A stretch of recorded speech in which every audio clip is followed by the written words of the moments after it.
Every 1 minute, 3 Indians leave the country. Why?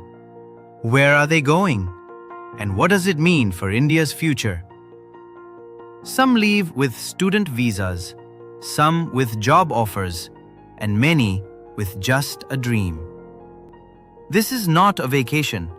This is a migration.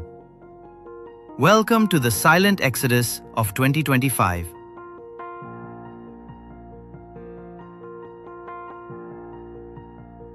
In 2024, more than 600,000 Indians emigrated abroad, our highest yearly outflow yet. From Silicon Valley to Sydney, according to the Ministry of External Affairs, there are now over 32 million Indians living abroad. That is more than the combined population of Sweden, Finland, Norway, Denmark, and Ireland.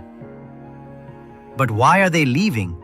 And what does this mean for India's future? Let's find out.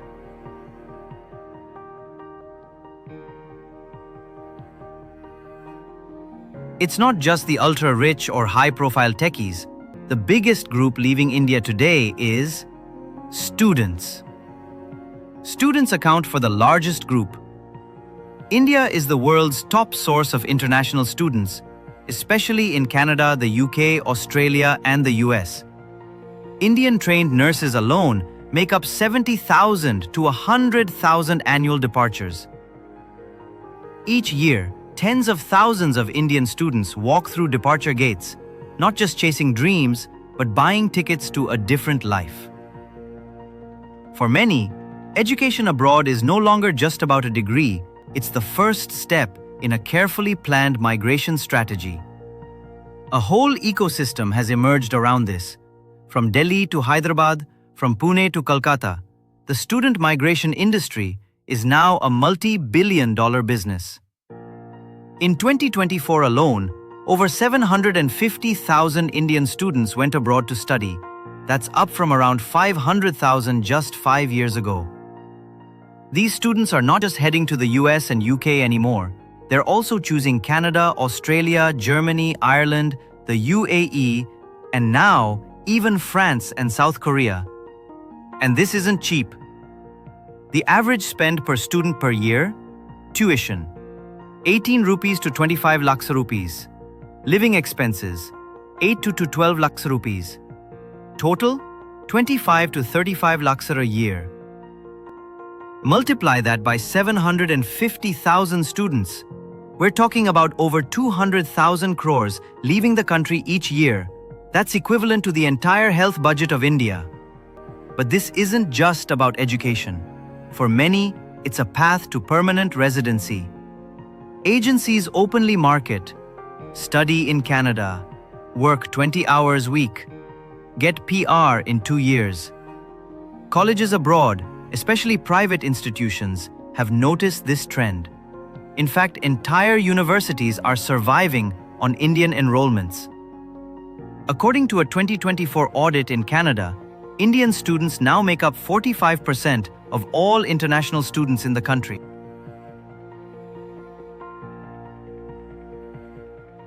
Students account for the volume of immigration. Graduated professionals account for the financial loss to the country.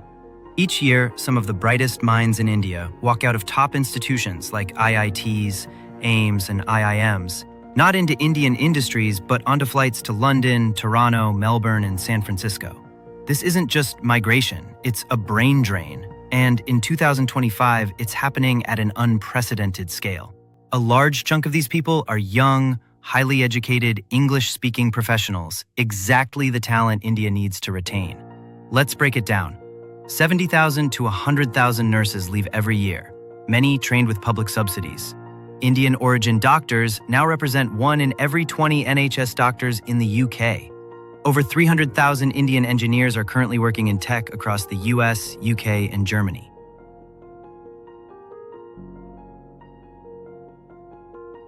The cost of this brain drain isn't just emotional, it's economical.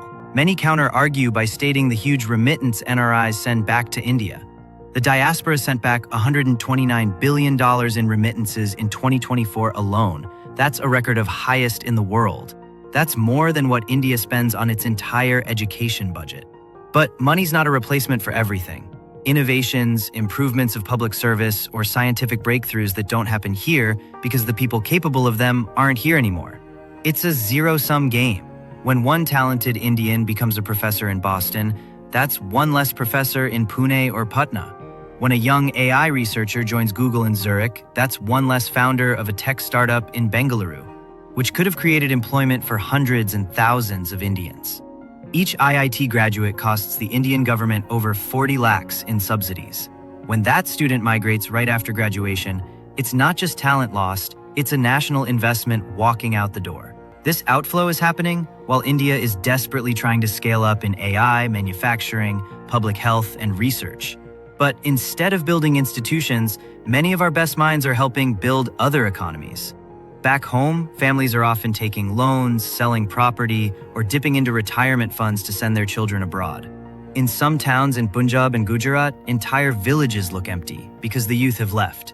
Real estate agents even joke, "We don't sell homes anymore. We sell tickets to Canada." This massive outbound flow is having serious consequences. Forex reserves are impacted as billions flow out for tuition and rent. Local Indian colleges suffer declining enrollments, especially in second-tier cities. India's workforce weakens, losing skilled, English-speaking, upwardly mobile youth. And perhaps worst of all, middle-class Indian families are burning through generational wealth for uncertain futures. Thoughtful.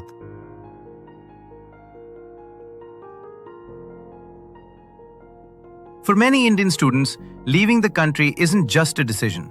It's a dream they've nurtured for years. A dream of clean cities, global education, better salaries, personal freedom, and maybe even citizenship. Social media adds to the fantasy. Instagram is filled with shots of autumn in Toronto, snow in Berlin, cafes in London, and shiny job offers from Google or Deloitte. But what rarely makes it to the feed is the reality. The truth is, most international students don't land in Manhattan or downtown London. They end up in small towns far from home, often struggling to make ends meet. They share cramped apartments, work late-night shifts stacking shelves, mopping floors, or driving Uber just to cover rent and tuition. Their days start at 6 a.m. for lectures and end past midnight after 8-hour shifts. This isn't a one-off. It's reality for thousands. And then there's the emotional toll. They're alone, far from family, facing language barriers, cultural gaps, and often racism. Mental health struggles are widespread. In the UK, 52% of international students reported feeling chronically isolated in a 2024 survey by Student Minds UK. After a few years, the situation gets worse. They left home full of hope, armed with student visas, education loans, and dreams of a better life. They studied hard, worked long hours in grocery stores, gas stations, and restaurant kitchens, sacrificed sleep, comfort, and even their health just to survive in a foreign land. Their parents back home sold land, took loans, and gave up lifelong savings, not just to fund a degree, but to invest in a future they believed would be brighter. But years later, reality is setting in. The promised opportunities don't always come. Jobs are scarce, visas are uncertain, and permanent residency feels like a moving target. Many of these students now live in quiet desperation, unable to progress where they are, and too burdened by expectations to return. They scroll through job portals endlessly, smile on video calls with family while hiding their anxiety, and carry a silent fear every day that maybe after everything, they've reached a dead end. This isn't the story of one person.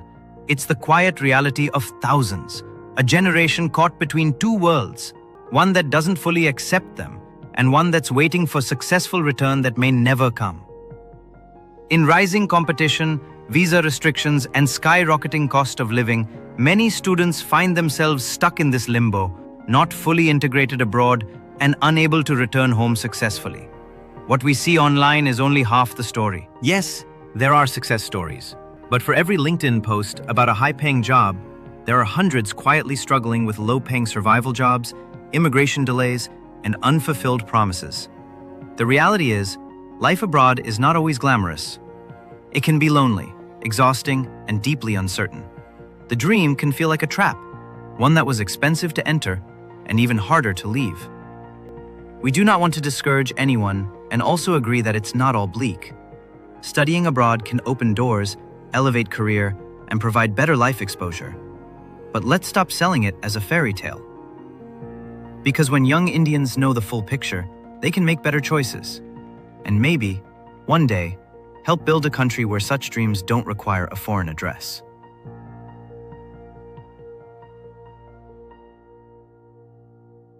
The story so far may feel disheartening, a generation leaving its land in search of better lives. But it doesn't have to end there. Because what if we made staying back in India just as rewarding as leaving? To stop the brain drain, we need to rebuild the soil that grows talent. That means investing in global quality universities, research infrastructure, and faculty, collaborating with international institutions for dual degrees and exchange programs, promoting skill-based learning and job-linked education over rote memorization. Imagine a system where a student in Pune or Patna has access to AI labs, global mentors, and innovation hubs, all without needing to fly abroad. Talented Indians leave because they don't see enough opportunity here. But India's own economy is transforming. The tech sector is expected to cross $500 billion by 2030. EVs, green energy, fintech, and biotech are all booming. Startup India has already created over 100 unicorns. We need to bridge the gap between what students learn and what jobs demand, through internships, apprenticeships, and outcome-based programs. If young Indians can earn well, grow fast, and live with dignity at home, why would they leave? We must also change the narrative. In many families, foreign degrees are still seen as the ultimate stamp of success. But success can come from building businesses in India, solving local problems, creating impact at home. Parents, schools, and media all need to celebrate those who stay and build, not just those who leave. Let's not forget, many Indians abroad want to return but are unsure where to begin. India can offer reverse brain drain incentives, support returning entrepreneurs with capital and policy ease, create diaspora fellowships for professionals to teach, invest, or consult part-time in India. When they return, they don't just bring knowledge, they bring networks, credibility, and global perspective. Lastly, we need to redefine what it means to belong. Many second-gen Indians abroad ask, where do I truly fit in? The answer doesn't have to be either or. We must create a world where roots and wings coexist, where you can speak English with an accent and still love your local language, where India is not just a passport, but a place of pride, possibility, and progress. Yes, many are leaving, but many more are choosing to stay or to return. If India can fix its gaps in education, opportunity, infrastructure, and dignity, then maybe the next generation won't have to ask, should I leave? Instead, they'll ask, what can I build here? This is our moment, not to escape, but to elevate, because the story of India's future won't be written in distant lands. It will be built right here by those who chose to stay and by those who dared to return. Keep the faith alive, and let's work for our better future, for our improved India. Thank you so much for watching till the end. If this video resonated with you, please consider hitting the like button and subscribing to our channel. We're just getting started, and we'll be bringing you many more stories, insights, and reflections that speak to our shared experiences. Until then, take care, stay thoughtful, and keep the faith alive.